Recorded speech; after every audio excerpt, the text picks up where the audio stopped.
Warning: the following contains explicit language and subject matter that may not be suitable for younger listeners, church folk, and people who enjoy kale smoothies. Now, ladies, the reason why I know all this stuff, like I said, I've been single for a while now. So I've been out. I've been in the clubs. I've been on the scene. I see what's going on. Do I like the clubs? No. Do I like the single life? Not really. But I'm in it. The reason why I go to clubs is because my friends make me. Because they can't get in without me. So I have to go. Here's the thing. I'm going to tell you what shocked me the most about the clubs. I didn't know that dancing shit, like that whole dance battle shit, I didn't know that was real. Like, I thought it was just on TV, like with the dance crews. That shit is real. Like grown-ass men be battling, like face to face.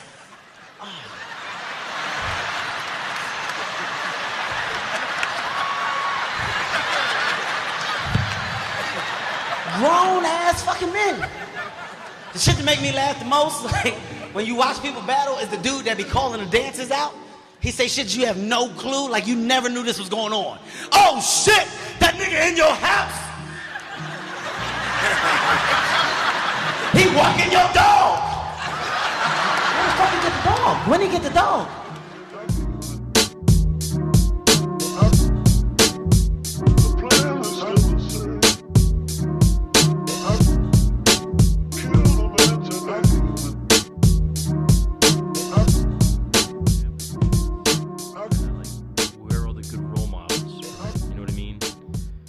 And celebrities at this point. Yeah, so really in that sense. Hopefully trying to fill in, a void that might be there. Anyway, we're already live, bro. So, yeah, in case you didn't know, welcome back to A Pod Amongst Men. This is episode number 27. I am your host, Steve B, a.k.a. Pimp Hand of the King, a.k.a. Oroku Saki Bomb. Anyway, I'm here with a good friend of mine, Mr. Mike P. Would you say hello, Mike? It's nice to meet y'all. How y'all doing? If only they could respond. We need like a live call-in number. So, let me give you a little background about my man Mike here. Mike and I have known each other since high school, and Mike and I were, I don't want to say rivals, but we were both into breakdancing when we were in high school, and that was how I met him. I do recall at one point coming by your house to try to practice a little bit with you in your basement. You had a very similar setup as I did. You had the little, like the linoleum floor rolled out in the basement. 8x12. So why don't you tell me a little something about how you came about as a breakdancer? What made you start? Very simple here. So back in the day, my parents always played a lot of oldies, Steve, which always made our house like smooth as silk, as I always say. What kind of oldies? 'Cause I know our dads are very similar guys. So we'll throw on the doo-wop end. Okay, that sounds like my dad. And that's what I was talking about with the smoothness, the rhythm. Mm-hmm. So I would always listen to that. And there was a movie named Beat Street, which I'll get into a story about later, which is just incredible. Yeah. For any listeners out there, if you don't know Beat Street, you're too young. You should watch that shit. Yeah, it really was a good one. And then Eric Sherman, Keith Murray, they came out with a song with Redman, Rapper's Delight. Yeah, and that was the remake. And once I heard that and saw the video and they were breaking out in the park, it was a wrap from there. That video inspired so many fucking breakdancers. 13, 14 years old when that thing came out, and I had a carpet, and you could just say I had a lot of rug burns, man. Yeah. I was really going. Bro, a lot of people were inspired to start breaking from that video. Yeah. I feel like that might, I don't know, I don't want to say that's one of the things that like made it popular again. But I know a lot of people in our generation, that was like their first, I don't know, like the first thing that made them aware of breakdancing. I think that, I don't know what the first thing I saw was, but I know that when that song was big, when that version of the song was big, that was when a lot of white kids in the suburbs were like, oh, I could do this shit. You could thank MTV. MTV promoted that. BET promoted that. It was just so good to be a kid at home, watching MTV and being able to, I guess, be reached, as if you want to say. It was nice because it made, MTV just made people everywhere aware of music everywhere. You know what I mean? Yeah. It brought everything into your house. Now obviously everything is at the touch of everyone's fingertips. But back in that day, that was a Well, they didn't play country, so I guess they didn't do that for all kinds of music. That doesn't bother me at all. Yeah, I'm I'm not gonna knock country, but I didn't really miss it. At the I'll time. knock it. I hate country. it's okay. I'm sure we have some country fans out there. Don't worry, we ain't mad at you. Yeah, I'm just messing with you. You guys have great concerts. But what? So were you like a hip hop head? Like what were you into back in those days? Which age are you talking now? Well, like when you first started. Like think of around Rapper's Delight. Okay. So around the Rapper's Delight, I was always a huge Metallica fan.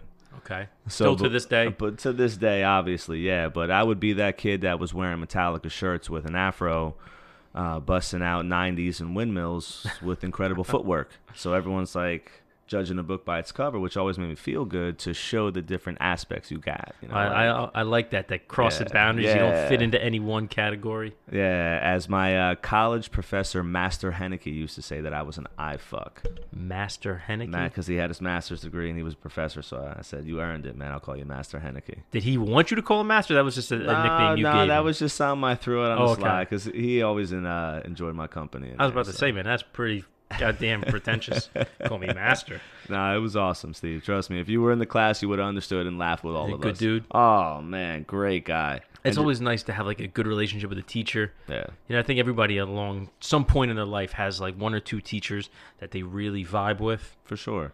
That was yours? Well, I would say that was one of them. Mm-hmm. I just felt like also myself, I reached the teachers. I showed the teachers like, hey, yeah, what you're doing right here is clicking with me. Mm-hmm. Thank you for staying after. Thank you for coming before. Thank you for answering my questions.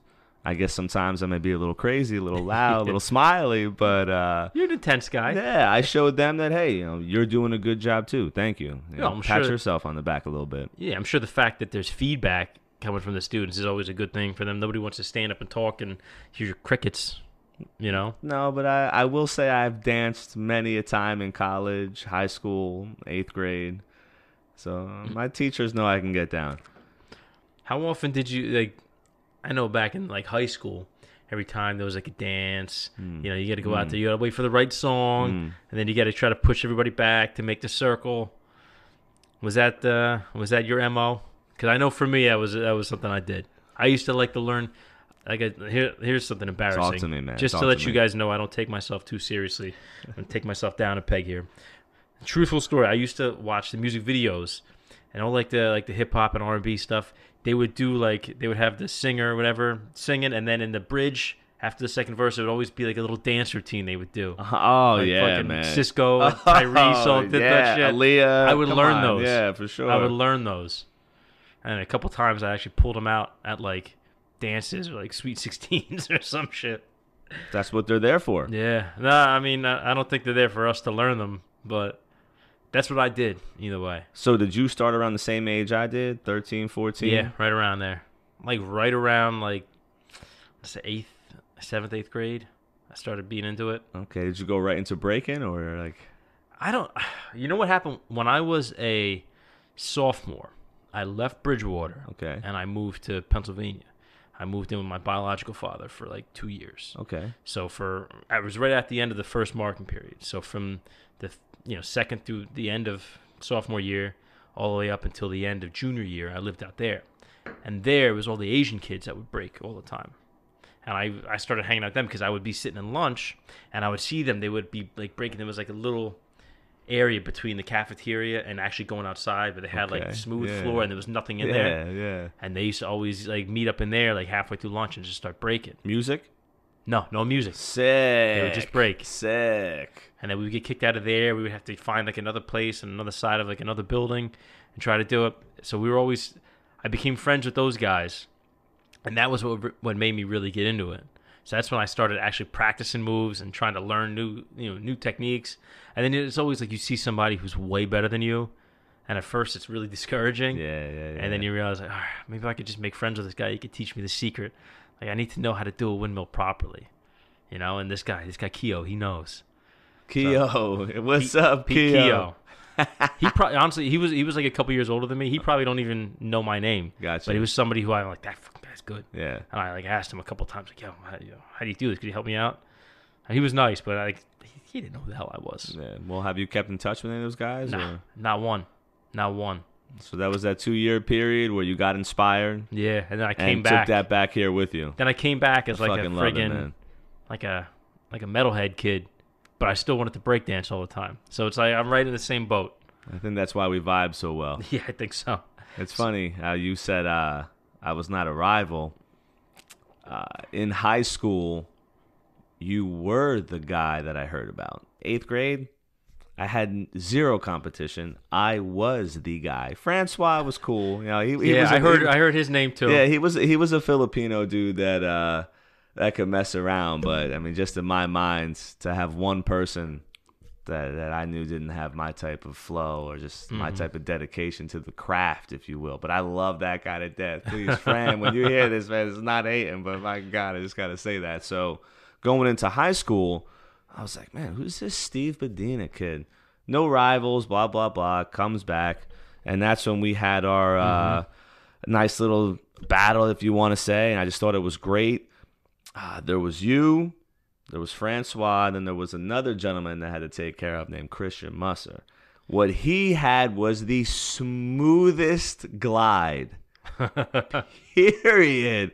I've never seen another dude glide like that, which I thought was really cool. But when we did our freshman fun night, seniors and freshmen, we were the seniors, and we had to do our little show here. Me and him went at it right there on the football field, and I just thought that was so magical. Of course, I took that one. I mean, Christian, it's all love, but I had a similar thing when I was a senior for freshman fun night, but mine ended in tragedy. Please explain. We were on the red team, and they didn't do it in the gym. They did it out on the football field for us. Yeah, same here. So I was out there. I had like a friggin' red Tai Chi outfit on, like shiny red, like satin looking thing. I needed to wear anything red and outrageous looking. And I had that. I had like these little like bag gloves, like not like full boxing gloves, just like the real thin ones that you just wear to hit the bag a little bit. Kind of go over your wrist. Yeah, it was just to cover your hands. That's it. Yeah. So we're out there, have they're doing that thing where they have to, everybody holds hands in a circle and you got to pass the hula hoop around. You got to pass through. Yeah, no, I'm with that. So me and Rob, he was one of the other captains, and he was like, "Yo, go in the middle and break dance. It'll psych him up." I'm like, all right, cool. So I get in the middle, and it's like a big circle, and I decided I'm doing all this stuff, and I go to do like a Nike, like one hand freeze, and the grass was still wet because it had rained earlier that day. And bro, my hand, because I'm wearing the gloves, just slid out from under me as soon as I went up, and I did it perfect. It was like a perfect split, right. And my arm just slipped. And I fell down, and I just heard, I fucking dislocated it right there. It was the first time I had done it. That's what set me up for the rest of my life to have bum shoulders. Gotcha. So I had to, like, run off the field, my arm dangling. I was, like, running, like, leaning to the side, and I felt my fingers, like, dragging on the grass. Were they tingling? Oh, yeah, it was. Oof. I think it dislocated my shoulder. The teacher looks at me and goes, yeah, you think? So I had to, like, go out front. I had to call an ambulance. I had to take a freaking ambulance ride to the hospital that night. That sucks. It was like the first event of the night, too. That really sucks. Yeah, it was like hot freshman chicks that were in the group, and I was like, this is going to be great for me, man. Yeah, what a way to set the tone there. Oh, man. Yeah, that set the tone for the next few years for me. You're all right, man. Everything's been cool. So what made you want to start? Like, aside from Rappers Delight, like, how did you? All right. Maybe not what made you want to start, but how did you get into it? Give me the genesis of it here. So I'll give you the genesis. So let's go back to birth. All right. Being that my mom was Italian and Puerto Rican, and my dad's 100% Italian, so I got the fire. I definitely got the rhythm from my mom because my dad is just stiff as a board. Phenomenal guy, but just stiff as a board. Shout out to Mr. P. Yeah. So I definitely got the rhythm from my mom. And as I watched videos when I was a kid, like 2-3 years old, I was always jumping in front of the camera and dancing. Mm-hmm. So I may not have known the way I know it now, but then I just knew that shit made me feel good. So this is great. I can jump around. Everyone's clapping for me, cheering for me. Right? This is awesome. Feels great. Let me just keep dancing. So then I went to St. Anne's School. We had something called a family fun night. Okay. Just like a regular dance. DJ, but your families are there. It's a really good time. And that's when I started to discover, I guess, what a little bit of footwork was. I was just jumping up and down, crossing my legs back and forth, front to back, But I had a big circle, and everyone's like clapping for me. I said, "This is amazing," and I was very stiff. Believe me, there was zero rhythm in that one. Yeah, but no, we all were at that age. Yeah, once I came out of there, my mom was like, "Wow, that was really great." I said, "You like that?" She said, "Yeah." And after that, it just became a dancing phenomenon. How old were you around that time? Oh, second grade, however hell you are, 5, 6, 7, 8 years old. I remember being like young, like maybe 5 years old, if that. And my grandfather used to be a drill instructor in the Air Force. So he was stationed at Fort Dix, like McGuire Air Force Base down South Jersey. And they used to have these big events for the holidays. So around like Thanksgiving, they would have like a big, like it was like basically like a dance for adults.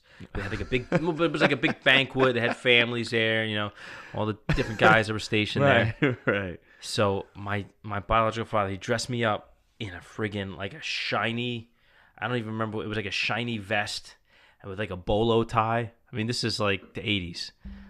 And he gave me these cool ass sunglasses. And this is when Gonna Make You Sweat by CNC Music Factory just like was topping the charts at this time. Yep. And as a little kid, that was my favorite song. So I remember we got there and they had like a DJ and a big dance floor. Bro, I didn't even stop to eat. I danced the whole time.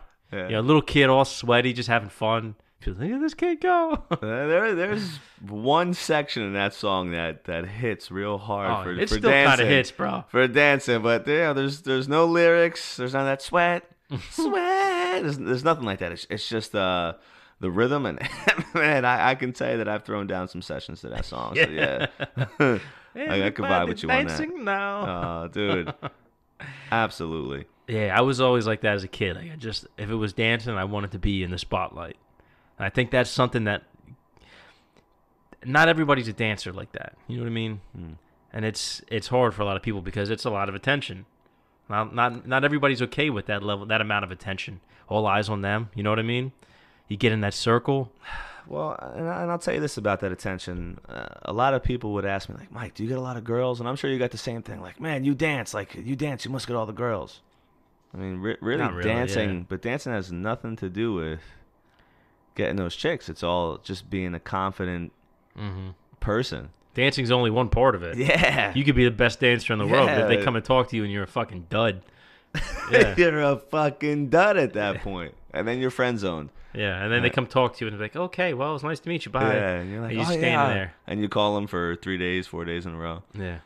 You just stand there with a stupid look on your face. Yeah. DD, disappointed Dunsky. Nah, we didn't get disappointed often, man. Nah, that I could tell you. We didn't get disappointed often.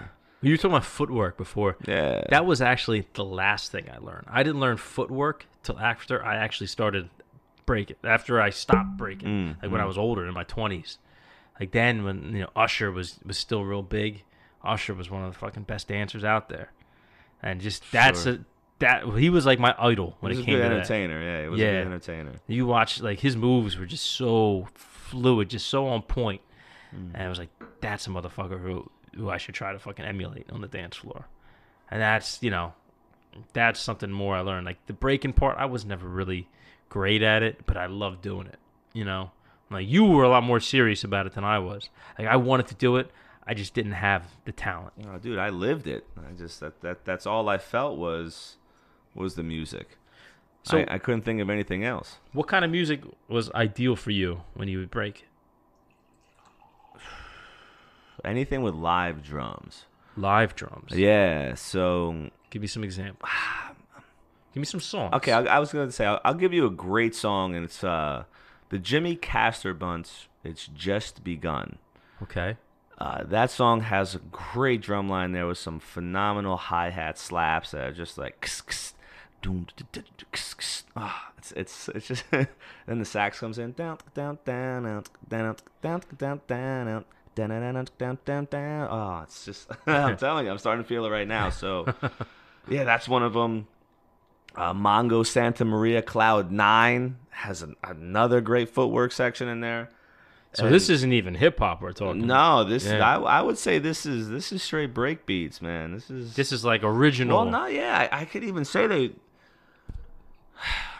this is so tough to explain. I mean, this is like the break beats that they would play with like DJ Kool Herc.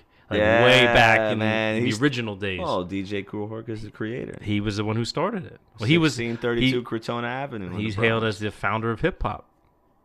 I started with the break beats. Do you know what the 4 elements are? No. Okay, the 4 elements are hip hop. They are now coming off of graffiti, breaking, MCing, and DJing. That's 5. The elements of hip hop. Oh. You had 5 fingers. No, hip hop as a whole. Oh, okay. That's 5. So the Sorry, elements of wine's hip-hop. getting right on top of me. Cheers. Cheers. Salud. So, anyway, so that whoop. Yeah, keep going. Yeah, if I could elaborate off this, Steve, here. One thing that some people just don't understand, I'll tell you this. If I were to just go into a circle at high school and just do nothing but footwork, people would look at me and say, oh, yeah, Mike could dance. But they'd be like, where's the glitz? Yeah, where's the it's not glam? impressive. Where's the head spins? Where's this? But when you go to New York and there's a street show and you do 3 rounds of some really good footwork, you get props from those B-boys and B-girls. Well, like you don't believe. Yeah, you're dealing with people who understand Because they understand the technique, the culture. they understand what it is. They know it's not just about how fast you can spin or how long you can spin for, which is why I love the 2 dynamics, Steve, of what New York brought to breaking and what Cali brought to breaking. Because New York had style. They were smooth. They were fluid. But the West Coast and Cali, they brought speed. They brought the real power, the real aggression. So it was great to see the 2 dynamics. Now they're intertwined. Now it's worldwide. It's going to be in the Olympics. Is it really? Oh my God, dude! They're trying a whole new thing now. Do you remember B-Boy Moy from the Havoc Choral crew? It sounds familiar. Okay, I'm sure if you were to see him, he's now representing Monster Energy and traveling the world and was a real big advocate for this, and it has really taken off, man. Definitely check it out. I believe 2024 or 20 something like that, yeah. I should have looked that up before I came here, but I definitely know that We're it's like going Mike down. Rappaport. We don't fact check. I'm fact checking. You touched on something that I wanna elaborate a little bit on. People would come up to us and say, "Oh, you must get girls. You can dance." You know what I mean? I feel like that's a like a Hollywood idea. People say, "Oh, the guy in the movie, the smooth guy, Travolta, he dances. He can get all the girls." I feel like in reality, that's not always the case. You know, I've been told that a lot of women are intimidated sometimes if you're too good of a dancer, because not every woman is a dancer. You know, like not all guys can dance, not all women can dance. So if you got your eye on some girl, you're out at a club or something like that, you start busting all these crazy moves. Next thing you know, she's like, I don't want to. That's a bit much for me. You know what I mean? Well, are we talking a sober club scene, or are we talking a few drink club scene? Either or. Because I think a few drink club scene, I think a lot more libido and confidence from both sides is going on. I mean, listen, I'm not gonna lie, it can work really well in the right direction. You know what I mean? Like I've actually had a woman a friend of mine who I knew was gay. She actually told me, she says, "Listen, don't take this the wrong way, but your dance moves literally made me question my sexuality." That was the best compliment I've ever received in my entire life. Bro, on my mother's eyes, I swear that's the truth. I'm not making this up. That's beautiful, man. That was the most beautiful thing anyone's ever said to me. That's beautiful. I think I'll never forget this. Stop. It's a true story. But you see, in that sense, though, it really shows you that if you are passionate about something and you enjoy it, other people notice. You don't have to be the best at everything you do, but if you're just passionate and really enjoy it, it exudes, and people can feel your happiness. Yeah, some are going to want to shoot it down and be like, look at this dork over there, but who cares? That means, like I said, you're noticed, so you're doing something good. If nobody was talking about you, that means you're a recluse in the corner that nobody cares about, so you're not even worth talking about.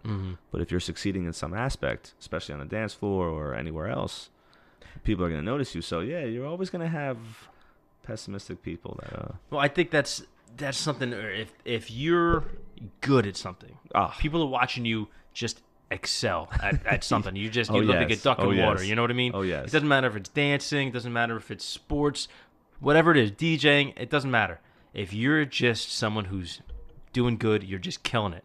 Yeah. People watching you, it becomes impressive. That attracts people. You know what I mean? For sure. Like, I don't think it's just dancing. Obviously, with dancing, it's a lot more physical. Your body's moving. Your mind's already going that direction. You're on the dance floor. If you're even dancing with a girl, it's easier to make that leap there. But just watching someone be good at something is enough, I think. That it just shows competency. And to like our lizard brain, we see that. Like, as a guy watch another guy like kick ass at something, you're like, that guy, Jesus Christ, I don't want to mess with that, or it's a threat, or I want to challenge that. Well, Steve, I can tell you, any advice to guys out there that can't dance or feel that they can't dance that I can give is just... Oh, we're going to get there, brother. You just like... We're going to get there. All right, so I won't say anything until we get there. So when you were really... How old were you when you actually were really into breaking? Like, were you ever part of a crew or anything? Well, to answer your first question of the real age of when I started to hit the floor was 6th grade. Okay. I can't go by age right now. I could just 10, 11 years old.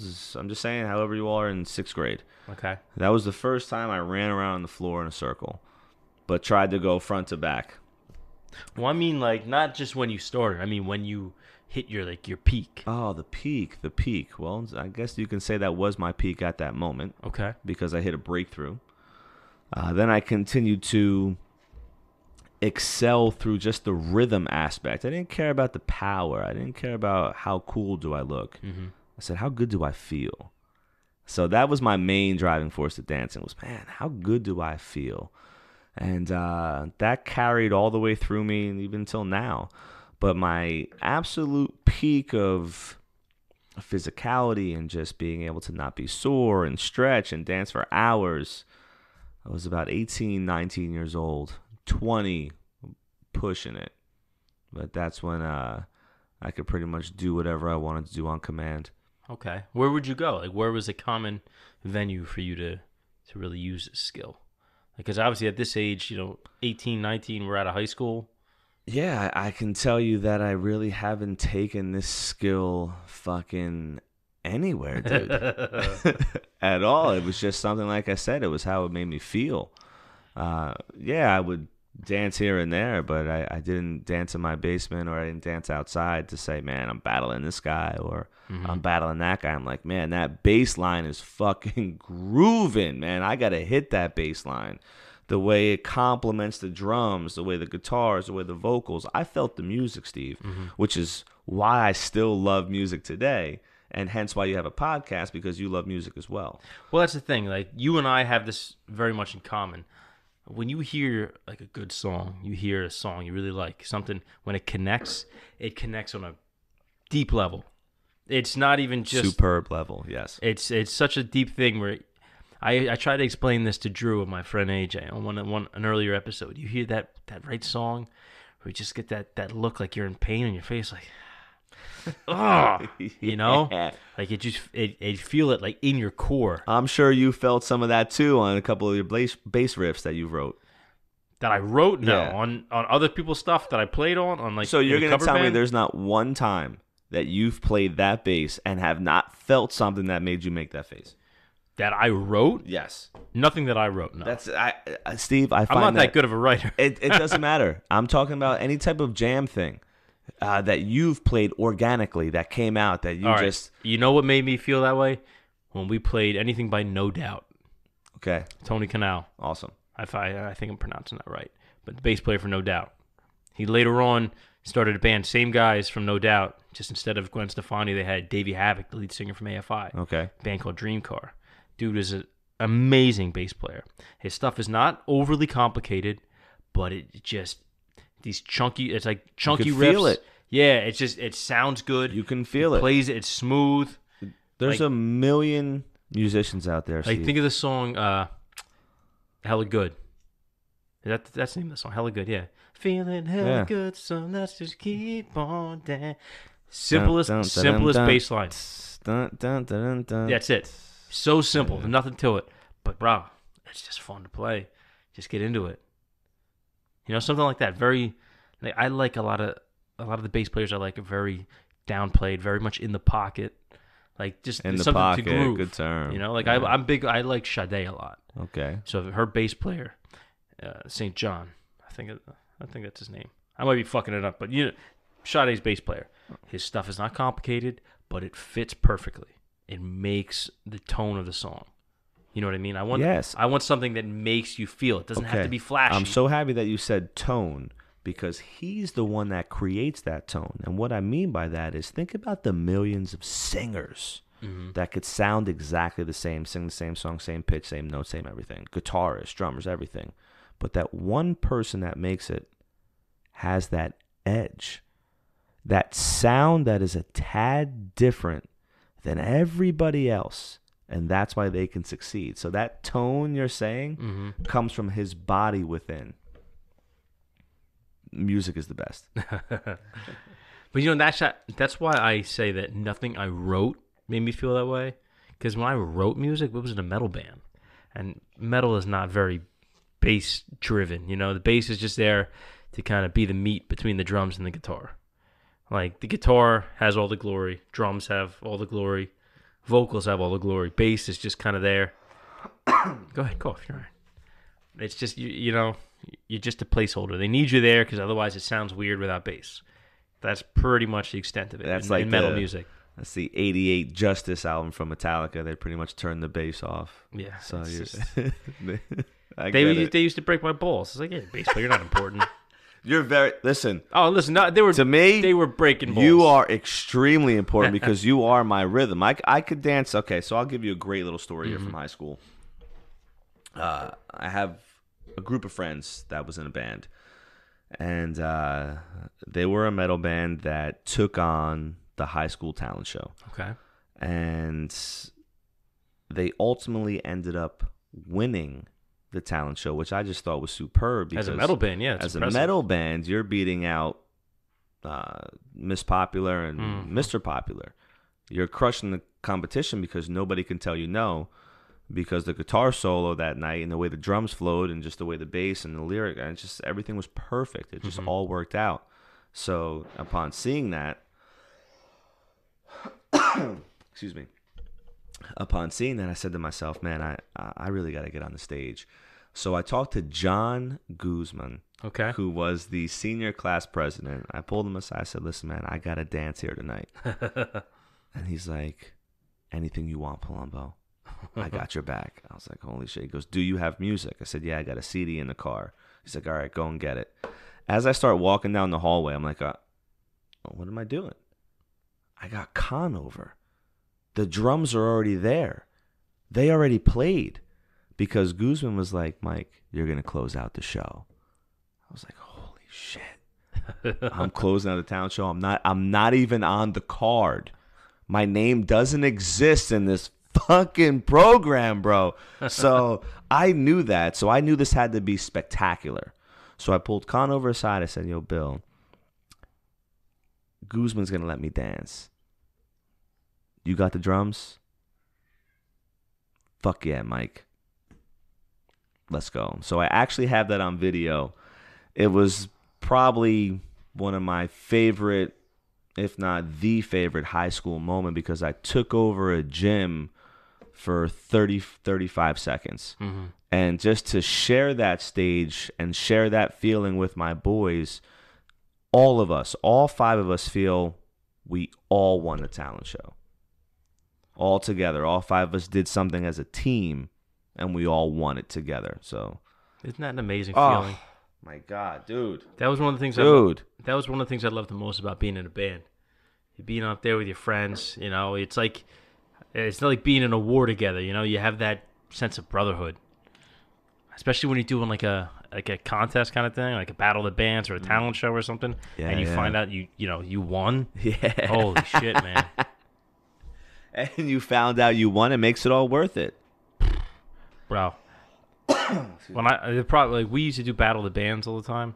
And you don't find out, like the ones we did, you don't find out you won until after it's already over. Like everybody, like the next day. So you would go look like, you have that sense of like accomplishment, that pride. Like, yeah, my dick just grew like 2 feet right now. I feel like the fucking man. It's an amazing thing. I can get with that. Yeah, I know that feeling. I think the best I can tell you when my dick grew 2 feet was when I performed in New York City in front of over 5,000 people on stage. It was a 2-minute routine. I had this white Adidas tracksuit. Sick, dude. It was sick. I had it tagged up with Bad Boy all over it. And I just went up there and said, all right, I'm Mike Palumbo. I love this music. Let me go and share with these people why and how I express myself. And I went up there and just had a phenomenal time. And to feel the vibration of 5,000 people screaming,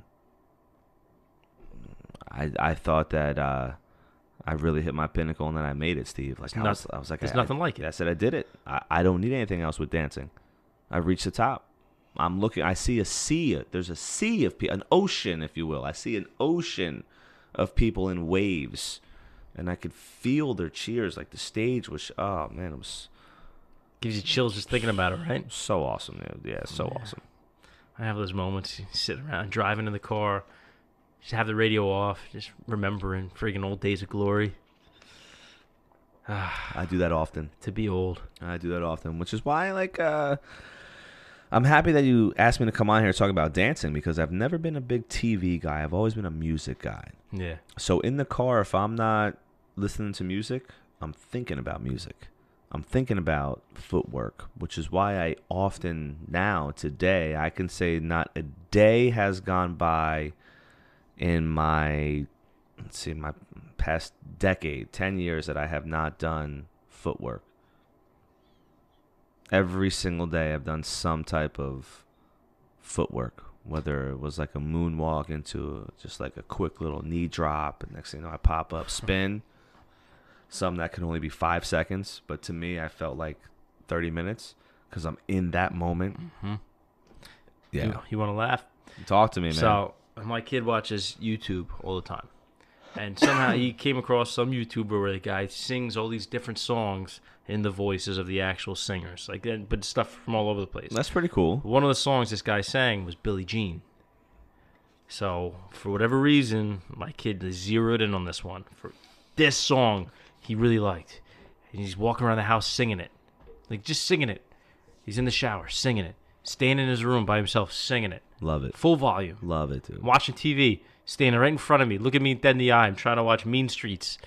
He's singing it right in my face. And I'm like, bro, you like Michael Jackson now?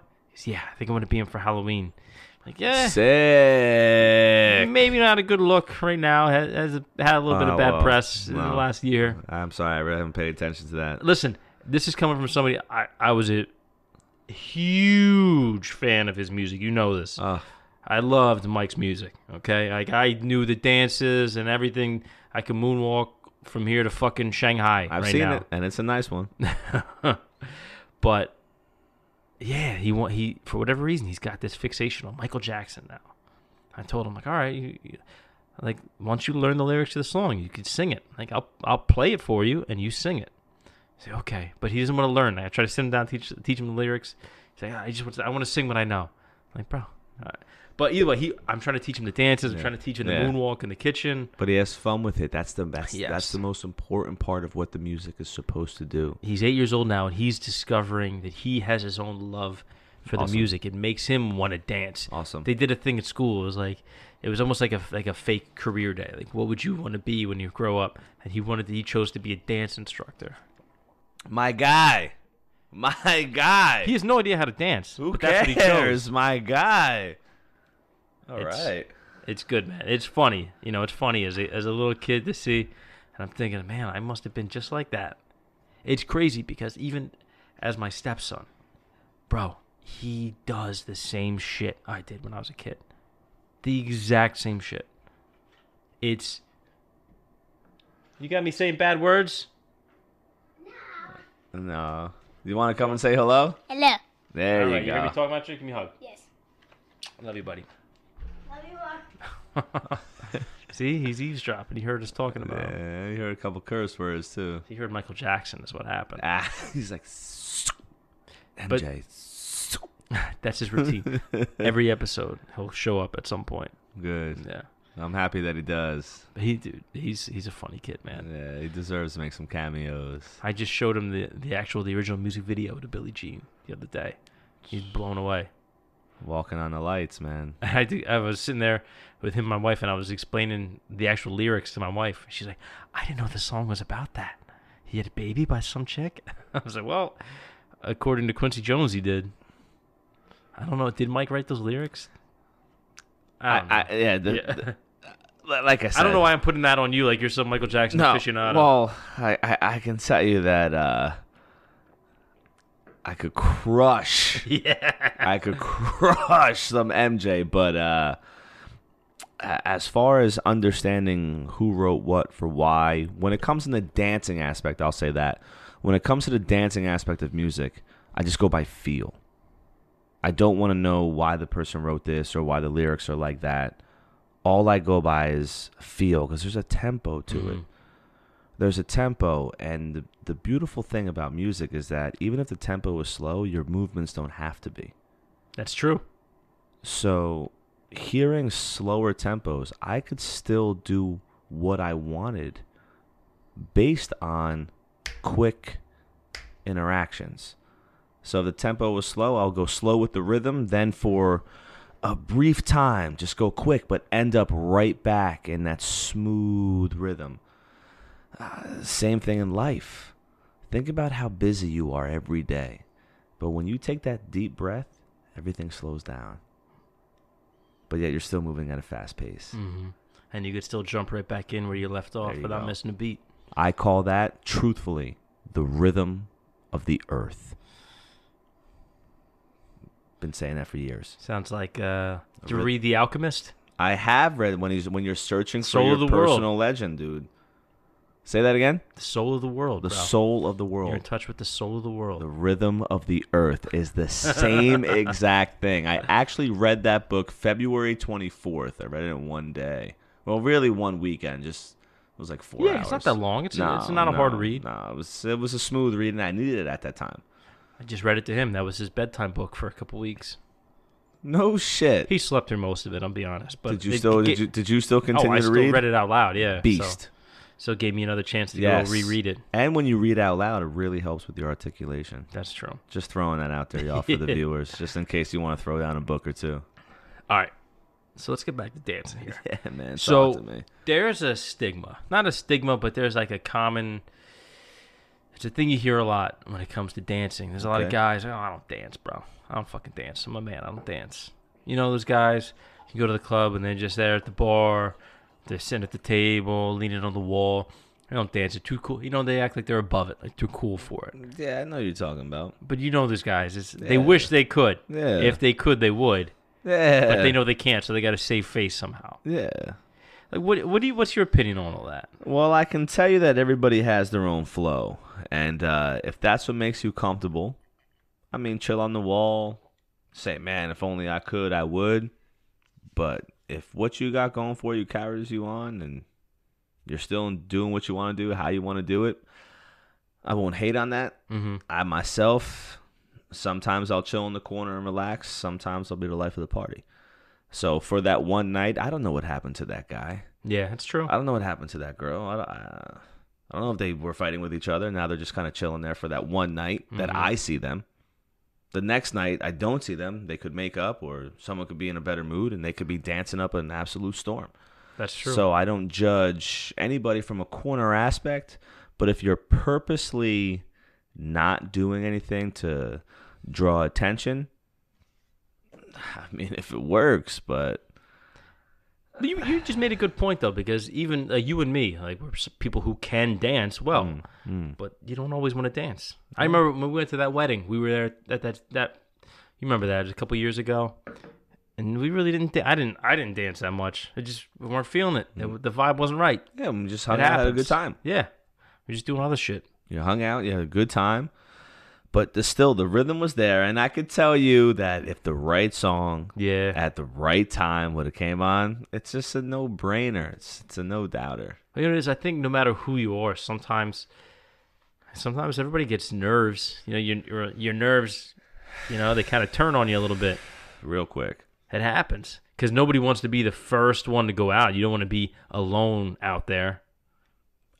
I can tell you to counter that, truthfully, I think I love starting the party off when it comes to dancing if I see that circle aspect. Now, if we're at a wedding like you're saying, and everyone's kind of clapping around, I will start that dance circle like you won't believe, because I know everyone's uptight, but yet having fun. Yeah, so people start going out, just filtering out on the floor. Just chip the ice. Yeah. And once like a section breaks off, next thing you know, 2 people are in there joking around. Then the flashes are going off from the cameras. Just get that little sprinkle of people then out there. the bride's in there. And once the bride and groom, everybody erupts, and the party has then begun. But I don't know about you. I love going to weddings. Oh, my God. I have so much fun at weddings. Dude, I've been to like 30 weddings, 40 weddings already. I hear so many people complaining, you, man. A wedding suck. Why would you ever go to a...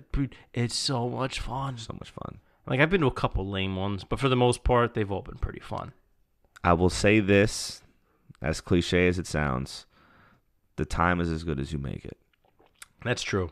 If I've gone to a wedding that I will say doesn't have much pizzazz and isn't as loud or isn't as rambunctious as some, I still make sure I have a great time one way or another, even if it's having a conversation with somebody for 20 minutes in the corner. Mm-hmm. Like, oh, man, tell me more about that. And to me, that's enjoying hearing about someone's life story for 20 minutes. I'm like, man, fucking awesome. I'm driving home like, babe, did you hear what that guy had to say? Yeah, that guy's a cool guy. You ever talk to him? Yeah, that guy's you talking about like crazy Uncle Jim? Like, hey, he's a real nice guy. I'll tell you, that Jimmy, man. He could crush those vodkas, I tell you. But see, you could make a good time. Hey, he's a good shit, that guy. But that's it, man. I always have fun, man. I love weddings. I always like an excuse to get fucking dressed up and go dance. Yeah, well, the dancing part. Did you ever go to a Greek wedding? I've been to a Greek wedding, yes. Oh, man. All your dancing skills are worth absolutely dick at a Greek wedding. Because they don't dance like we do, like regular American weddings. Even like American Greeks. Like, you go to a real Greek wedding, they got married in a Greek church, you got to know the dances, bro. It is different. I don't even remember all the names. I know Zembekiko is the one dance where it's, it's like, I think Zorba the Greek. They go out there and they kind of act. It's almost like you're supposed to look like you're drunk. Right? It's the guys out there dancing. Dude, it's like a slow thing. And like the beats are like weird time signatures, so it's hard to figure out like how the steps have to go. It's tricky, man. Like George and Louie try to teach me, and I never really got it, so to speak, but a couple things I was able to do, but it's a whole nother animal, man. Fun. That's the main thing. It's fun. Did you ever do any other things like? Oh, man, I'm so happy that you asked me that. I'm so happy that you asked me that. So Saturday mornings at the Palumbo household was chore day. Okay. So that's when my mom would gather my brother and I, throw on all the Spanish music, and we would vacuum the house, dust the blinds, clean the windows while dancing. Oh, yeah. It's a very common thing. She would spin us around. She taught us the bachata, the merengue. She taught us the salsa. Wow. My mom taught us everything. So that's why my brother and I, we don't mind when it's couples time. Shout out to your brother, man. Oh, shout out to Vic. Oh, Vic. Shout out to Vic for sure. He actually is a little smoother on the dance floor when it comes to with a partner. Yeah. But, I got him on that B-boy aspect. But when it comes to doing the salsa merengue, or even the bachata, my brother, much better than me. Bro, I need to know salsa. I'm married to a Cuban. I don't know shit when it comes to that. Have you ever taken a class? Years ago, I went to some girl that I was dating. She said, we should go to this ballroom dancing class. Like, my boss invited us there. Okay, it was like on Halloween. Ballroom. I was like, whatever. Like, at least I'm there with it. I'm there with a girl. I'm not just some creep, hanging out at a table somewhere. But that was nothing. Like, I would like to go somewhere and actually learn how to really salsa. Because if you go down to like clubs in Miami, like real like Cuban clubs, bro, they salsa like motherfuckers. You crush it, bro. You crush it. It's insane. So I've always wanted to do the same thing. They say, oh, yeah, there's steps to it. Like, well, that's not what that guy's doing. That guy's just spinning around. Well, there's no steps there. There's no discernible technique to that. He's just dancing around. How do I do that? Oh, you got to do it like this. But that's not what he's doing. But that is what he's doing at the same time because it's so good. Yeah. It's hard to see it. That's why the untrained eye. That's why their shirts from the top down are buttoned there's only 3 buttons buttoned on them. The rest are wide open, just throwing it out there. So I've always wanted to take a class like that, but I just couldn't find the right partner. Yeah. That's the part that's tough because I'm sure that they can pair you up with somebody there. But I don't want someone that's going to be just as uptight and nervous as me to go there and be uncomfortable. But the other thing, too, is if you want to learn it with a partner, obviously, if you're going to go out somewhere with a dancing, what good is that partner if she's not there? Well, in Miami, it'd be great. Yeah, because Miami, no matter that's what, true. every one of those girls is going to be like, holy shit, look at this man. And you're going to be like, yeah, that's right. Oh, girl, you got yourself a gringo. I learned that in Denellen. Brought that to Miami. You made it. You caught a gringo down there? You're set. Yeah, that's a come up really right funny. there. Well, I'm going to the bachelor party for a good friend of mine in February, so I think now would be a good time to really freshen up on some of that salsa and take a class or two, and then go out there and take that hour and a half drive over to Miami and just light the floor. Bro, listen, if you're going to Miami, start now, brush up, get a good base. I already have the outfit, bro. I already have the outfit. Don't stick to South Beach. Get out of South Beach. I'm out of South Beach. There's a million other places to go. Tell me. South Beach is for the tourists, the bros, and all that shit. It's still nice, though. See It's a lot nice. of There's a few good Ferraris, a lot of places. Lambos, Bentleys. You go walk through, you have lunch, you sit on the beach for a little bit. It's a nice place. Yeah, white sand. But if you're going out at night, if you want to go salsa, bro, you'll be good down there. Tall guy like you, I go down there. I'm tall. It's amazing. Bro, you'll be set. Bro, you're like 6'3". What are you talking 6'3"? about? Yeah. I'm 5'6", bro. 5'6" with a short guy. With a demeanor of 6'5". Bro, I got that bagel guy from the viral video. He's almost looking eye to eye with me. Nah, that guy was short. Yeah, come on. Yeah. It's sad because it's so viral that even I know who the hell that guy is. I was on Sweeney's podcast last week. Shout out to Sweeney. Shout out to Sweeney. Keep it basement. Keep it basement, people. Yeah, keep it basement. But we were talking about that guy. Because if you watch that video, that guy, he was like, they were giving him shit because he was giving the lady behind the counter shit. But right off the bat, you hear him talking, he starts going, oh, yeah, I hear these women talking like on dating sites all the time. Whoa. Who? He was projecting right there. Yeah. Because that's something that happens. Like, as a short guy, especially up here, I don't know, I can only speak for the Northeast, for like the New York area, tri-state area. But when I was single, when I was like actually on those sites, that's what they fucking ask you. How tall are you? How tall are you? So, well, why does that fucking matter? Should I ask you how much you weigh? Is that fair? Like, that's not cool. But that was like the deal breaker a few times. Sad to say. And look at me. I won the lottery. You hit the fucking jackpot, man, because it was your time. The rhythm of the earth, the soul of the world. I mean, that's just... Down here, it's our time. But it is. The Goonies, bitch. The Goonies, man. Yeah, but you can give speeches like that all the time. But I have to tell you, Steve, that's how I live. And that's why when you talk to me about coming on the podcast and talking about, b-boying and just some experiences I've had, I couldn't wait to share because it's a feeling. It's not a thought. It's not an action. It's a legitimate feeling that my blood pumps for. Mm-hmm. I fucking love fucking music. I'll choose music any day over television. Although I do love sports, I'll watch my boxing, and boxing is my all-time favorite sport to watch. Then baseball second, basketball third, football fourth. Football, I'll watch a game, but there's no way I could watch a whole Sunday's worth eating wings, chips, hoagies. I mean, listen, all power to it. Either. But cool to see. But for me, music. I love music. And it doesn't even have to be in the sense of how does it make my body move? Mm-hmm. It's a feeling, man. It's just pumping through everything's a rhythm.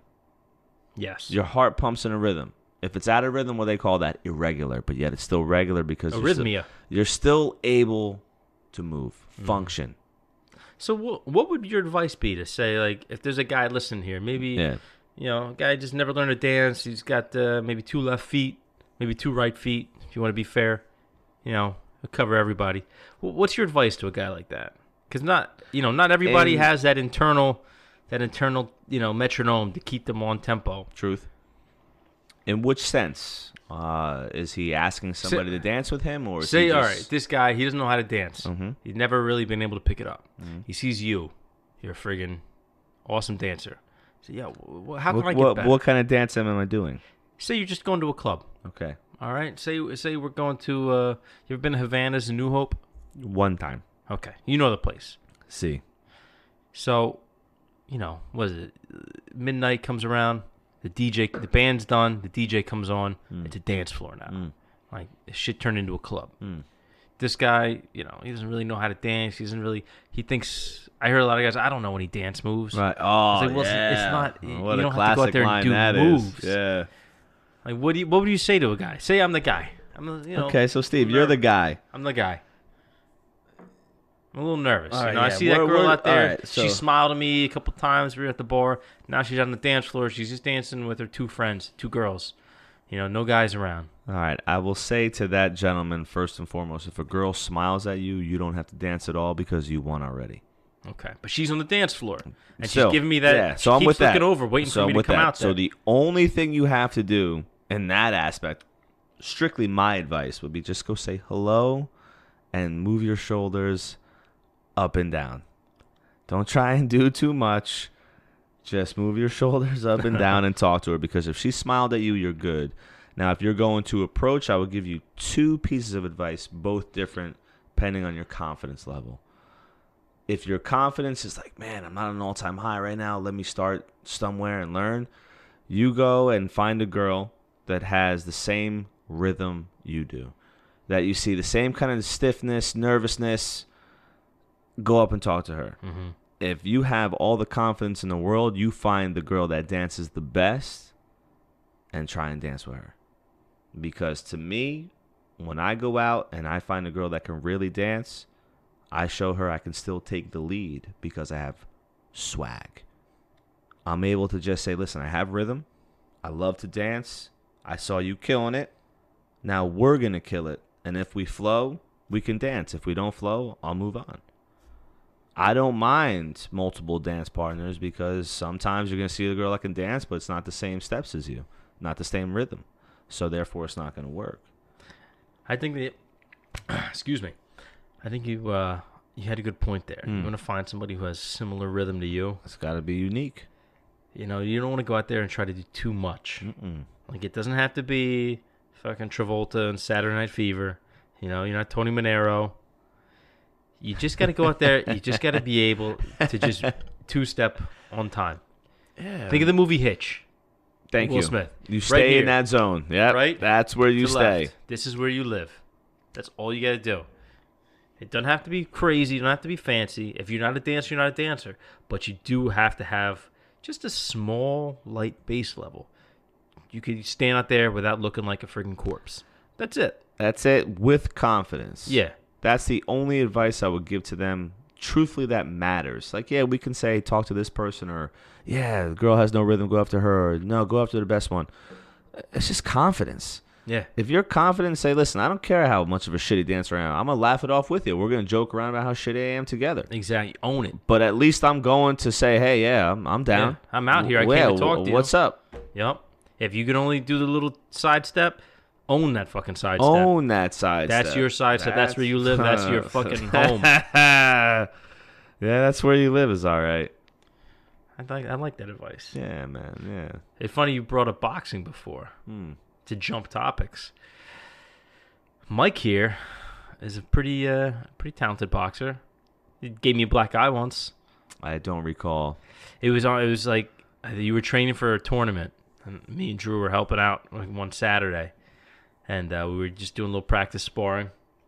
And it was right before I was leaving on a trip to North Carolina. It was the first year I was dating my now wife. So all those pictures I had to, like, if you look closely, you see a little shiner in there. That's a little souvenir from my friend Mike here. I don't recall, man. I don't recall. It didn't pop up until like 2 days after we sparred, and I don't even remember it. I think it was just like a strong jab. Just stuck it right in there. That was my best punch. That was my best punch. But so yeah, on jumping topics, man. I do remember those Saturdays and Sundays that we would get after it. Really good times, and you guys definitely stepped up big time, both of you. I mean, you and Drew to come and train with someone that was in competition mindset. Mm-hmm. I wasn't in a mindset to say, hey, yeah, let's work out today. Yeah. I was in the mindset to say, all right, what am I working on today to get better? And how hard am I willing to push myself to the limit to get better? I think that's also part of your personality. Like I said before, you're kind of an intense guy. So definitely when we went from just, training a little bit with Bob here and there to actually training with you, it was a very different animal. And it definitely made us realize, okay, there's a lot of levels to this. And we are very low on that totem pole. It feels good, though, when you hit the bag, right? Yeah. It definitely... I stepped my game up a lot, and I'm nothing. I'm still at the fucking bottom. But We all are, yeah. Just from training with somebody who was that much more skilled than me, I felt a lot better too. Like I was more aware of how much I didn't know. Right. You know what I mean? And same, listen, just because you're at a higher level doesn't mean you have every trick. No, of course not. So there were definitely some things that you showed me that I learned from you that I was able to take and make my own and actually implement that into some of my style of what I had, which boxing was so easy for me to pick up because of my love for footwork. I was just going to say from that. breaking. Yeah. It's a natural transition. It's a natural transition to where I was able to work angles much smoother than most to learn quick. Because I started at 24, 25 is when I started to fight. Like actually learn how to quote unquote get into a fight, not just throw haymakers or not just be like these world star guys or grab somebody. And it was definitely a humbling experience to get knocked around for 3 rounds and just be bleeding and, like you said, have a black eye and have to go to work the next day, and people be like, damn, what happened to you? I'm like, You're making some bullshit. Yeah. You should see the other guy. Well, no, I didn't even have to say that. So it was my first time sparring, and that gentleman put a hurting on me. Put an absolute hurting on me because I didn't understand how to move around the ring. Once I figured out that it's actually a circle and a square ring. I mean, like the way you move around, I'm not moving around in any type of sense of a straight line. Everything is smooth. It's rounded. If I'm going down, and I'm smoothing out to the right. I know it's tough. You guys can't see my head movement, but he looks good doing it. Yeah, I mean, believe me. Yeah, nothing was stiff. Everything was a rhythm because of dancing. So when I was actually able to understand how to move around the ring, that's why my jab was so effective. Well, it's really cool how so many things are interconnected with like boxing and dancing. It seems, on the surface like they're two totally different things, but when you actually take more than half a second to look at it, it's a very similar type of physicality. Ali Shuffle, man. The Ali Shuffle. Yeah.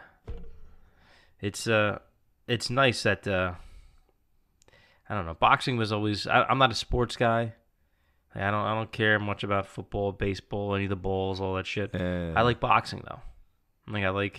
I like boxing more than I like UFC, more than MMA even, just because it's limited. It's because you can't use your feet. You can't take it down to the ground. You're limited to stand up, throwing punches, and you have to do what you can with those limited amount of tools you have. Yeah. And it takes so much skill. Yeah. Yeah. Because you have a limited arsenal. It's like, think of it this way. If you're just like a gamer and you're playing, Halo with pistols only, you're limited. Then you really fucking you separate the men from the boys right there. You know what I mean? It's so funny how you use that analogy because I went right to GoldenEye. And I just thought about N64 right there for a minute. Slappers only. Yeah, if anybody out there wants to, not so much GoldenEye, but if anybody out there is good at Mario Kart 64 and wants to give it a go, I promise you will not be disappointed in the level of competition I'll bring with Mario 64. Mike, if you have it right now, Steve, I will show you how good I am. you got Mario Kart on the Switch. Right, see, but it's not on N64. All right, come on. It's got to be a little. You get what I'm saying? Stipulations on it now. No. I said. Listen, if you don't want the smoke, you don't want the smoke. I get it. I said Mario Kart 64. I didn't say all Mario. I could have said Super Mario Kart, Super Nintendo, but only Mario Kart 64. Keep your Switches. Keep everything else. N64. I'll throw down some shit on that one. We might have to have a little conversation about that after this is over. Yestercades is right down the street, my friend. Hey, we're always there. That's why I'm telling you it's an open challenge. Shout out to Yestercades in Somerville. For real. All right. Bro, we covered a lot of shit, man. I'm really happy you came by. Thank you, but you asked me to talk about one topic, and I do want to bring that up. Hit me. Talk to me. And that was when you said, do you think learning to fight is good or bad for kids, whether they're boys or girls? Okay. And the one thing I wanted to say is absolutely. I think it's very good, not for any protection standpoint, not for any self-defense standpoint. I mean, that shit is just nature. Human nature, instinct takes over from that standpoint. What I want to talk about is actually learning your body. Okay. That's where fighting is good, because you're learning to use different movements to get the same result. It's not like swinging a baseball bat at a curveball or a fastball. Regardless, you're throwing your hands and turning your hips. This, you're in an aspect to where you have somebody coming after you, and you're like, okay, how am I going to react this time? So now you learn your body movements, and that, Steve, is growth.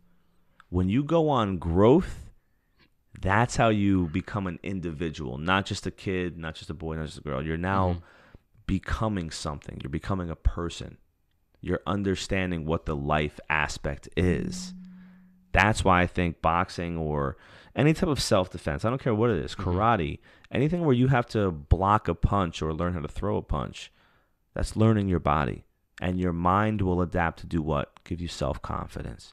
So yeah, the confidence is all a part of it, but mental toughness, Steve, is what you need in this world every single day. Agreed. Does shit go your way? No. Not always. No, I'm just saying, not always, right? Anything that you want in life doesn't always get, right? No, but if you have mental toughness, you understand that, hey, I've been through worse than this before. I had to take this class and do this. It's a lot different. I think you're right on the money, too, with the whole thing, just because, especially when it comes to kids, young people learning different fighting styles, whether it's boxing, martial arts, whatever. Yeah. A lot of times, if they actually do get into a fight, that stuff tends to go right out the window. It's more about the self-confidence, the fact that they feel confident in themselves, that they can handle themselves in that situation. They don't just completely fall apart as soon as somebody pushes them on the playground. I could see it. Because there's those kids too, and you don't want that to be your kid, and it's not always easy. Not everybody is cut from the same cloth, so to speak. Some people thrive in that kind of conflict. Some people don't. You could be a friggin', like a junior black belt, whatever. You could have years under your belt of knowledge and technique. Right. But if you've never been tested, it's hard to really know what you're made of. Well, can I ask you this question then? Hit me. So being that you've worked the speed bag and you've worked the heavy bag and you've thrown some hands before, when you actually stepped into the ring with myself, how did you feel knowing that I was going to come and work with you and actually hit you? Did you think like, all right, Mike's at this level, I'm at this level, because I feel that Mike's kind of up here? Or did you say, all right, I'm going to try and do this to Mike, or I'm going to try and throw this punch or this combination? I'm more of a, in those like, in a conflict situation, so like a fight or flight kind of thing, I'm definitely more like I go on pure emotion. Like pure raw reaction. So the best laid plans I have. I have all these plans in my head right before that round starts, and as soon as we get in there, it all goes out the window. Okay. You know, it's like that quote, that famous quote. Everybody has a plan until they get punched in the face. Mm-hmm. That's the thing. That's Mike why. Tyson. Yeah, is that really a Tyson quote, or Mike is it Tyson, man. Okay, it's a brilliant fucking quote because Mike it's Tyson. true. You could have all the best intentions. You could train till you're blue in the face, but when you get in that situation and it's instinct taking over, that's when you see what you're made of. That's why I want to drill to the point where it's not just like, oh, I have a plan, I know what I should do in this situation. I want it to be second nature. I want it to be muscle memory. Yeah, because that's what really matters. Memory, Steve. That's what matters in that situation. Yes. Because you don't think clearly when the adrenaline's pumping. Your mind isn't working. That's instinct. That's the instinct of what I'm speaking about. There. Yeah, man. And that doesn't come overnight. You have to work on that and build it and drill it and hammer it into your body, into your head. You want it to be second nature. It has to be. It's any type of fighting atmosphere, which is why I think the learning the body aspect for these kids is so important because of everything what you just said. Mm-hmm. All right, you're like, all right, I'm stepping in there with Mike. You know what? I'm going on raw emotion. Yep. You know that because of your life experiences. When these little kids are learning young, they're getting that life experience early to say, I can tackle anything. Yep. Or they're going to say, you know what? I don't like something like this. I'm going to do something different in this aspect. So even if it's not a physical, it's a mental takedown. That's the mental toughness. This is why I call my gym the Hall of Champions. Mm-hmm.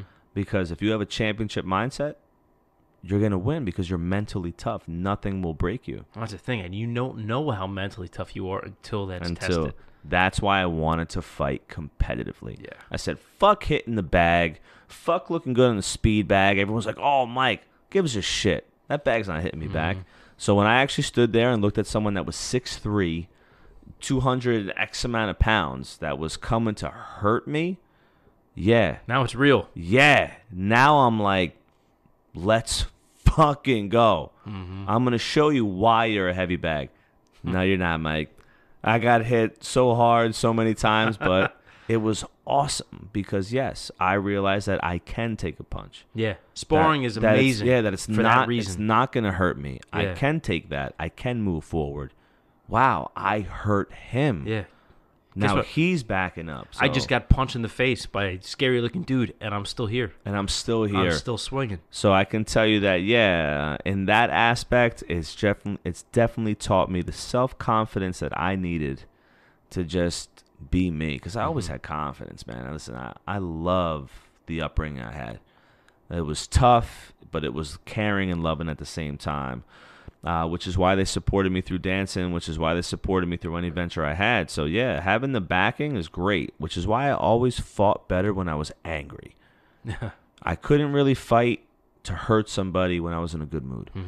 To me, then, all right, we're working. You'll get me, I'll get you. Yeah. But anytime something bad happened to me that day, and my trainer could never, and I myself could never, like, flip that switch 100% of the time.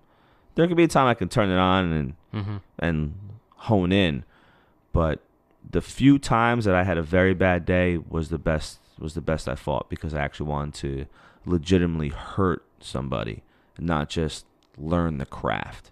See, that's a tricky thing too because you want you want the ability, like that you have the potential for violence. Really, I mean, when you look at it, you want to be able to hurt someone. But you want to be able to channel it and control it. That's the trick. You don't want to be a loose cannon. In real life, I'm talking. The boxing, in the ring, you do what you got to do. You got to score points, win the fucking match. Yeah, I'm with that. Yeah. But in life, like you want the potential for, like I forget the quote, but it was a famous quote. We were saying like a good man is not a harmless man. Like a good man is capable of extreme violence, but he has it under control. That was a Jordan Peterson quote. Okay, well. Think about what Jordan Peterson said to you and how that affected you. You're going to pass that on to Tyler. Yeah, you want as a man, definitely, I mean that's kind of who this is targeted towards here.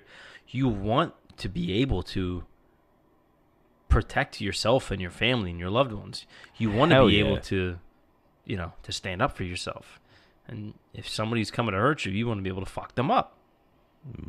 Be attentive, At least be observant to know, okay, but this is an aggressive state here. Exactly. This but you isn't don't a want to bluff. be the bully. That's the trick. You don't want to turn into the bully. If you're someone who fights against monsters, you have to be careful not to become a monster in the process. Well said.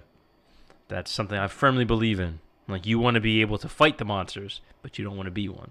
Yeah, you're right. I did have a reality check where I did kind of have to be put in my place from my trainer. Not from the way I was walking around, not from the way I was talking, but it was just from the way I was presenting myself, apparently. And it wasn't like I said, well, it was in the ring. Just the way I was standing in the corner. He said it was that of someone who feels they know more than they do. Mm-hmm.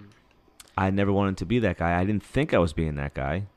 But I guess because I was processing so much, it was just a confidence thing that I just didn't think I was going above and beyond. Mm-hmm. But he taught me a lot to be humble. So he put me in there with smaller guys that were better than me that would, take you down a peg? Yeah, actually got knocked down from a body shot. That was a 152-pounder. I'm like 180. Yeah, that's a nice reality check. 30-pound difference. Yeah. And this guy took me down in a body shot. So, yeah, it was great for him to show me, like, Mike, you're a man. This is what life's going to throw you. Get back up and keep punching. It's the greatest thing you could do for a kid is teach them about their body. Mm-hmm. And their mental toughness, whatever it is, will follow. It doesn't always have to be a fighter's mentality. But in some way, you're always fighting to get better. Yeah. In some way.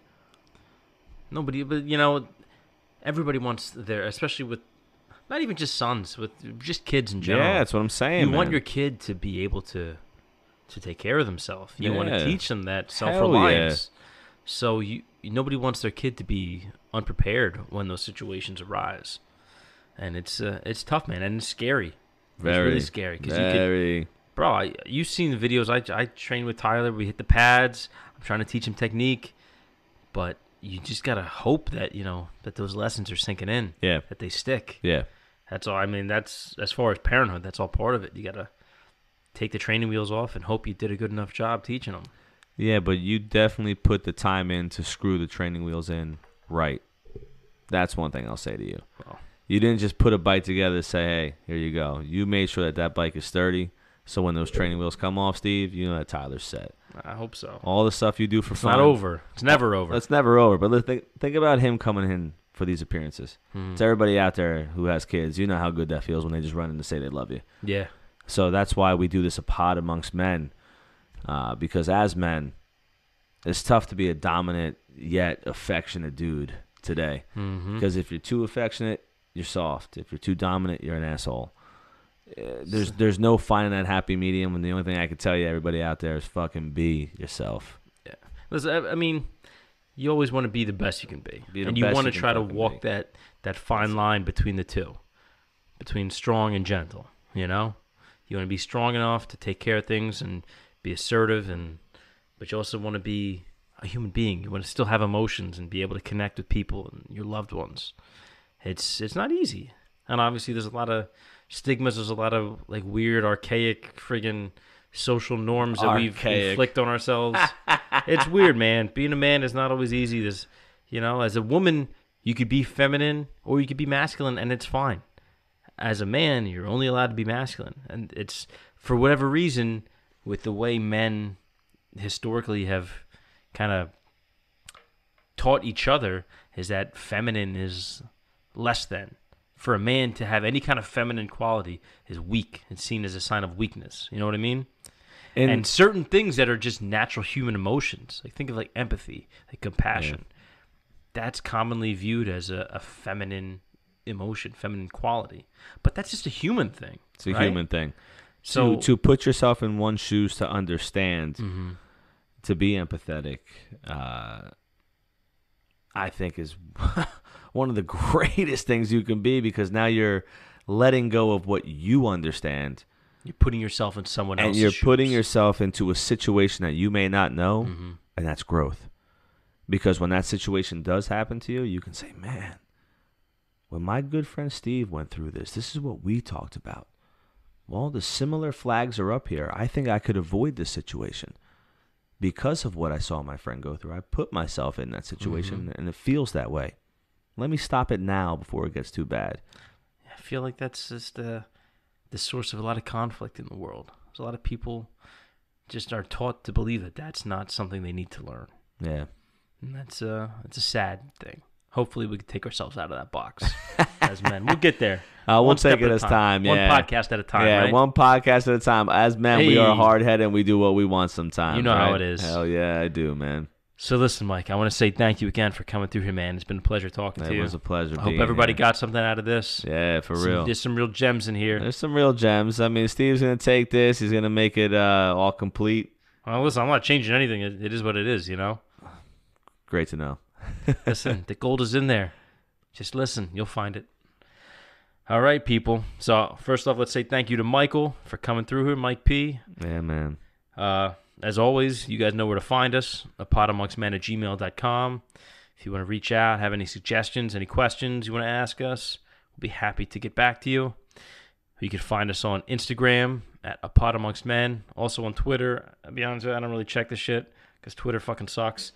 But Instagram, you want to hit us up, that's probably the most effective way. You can find the podcast on all your podcast platforms, iTunes, Spotify, Google Play, Stitcher, YouTube, SoundCloud, iHeartRadio, all that good shit. So, any parting words of wisdom before we go? Just thanks for all those who listen. Peace. All right, people. We'll see you next week. Peace.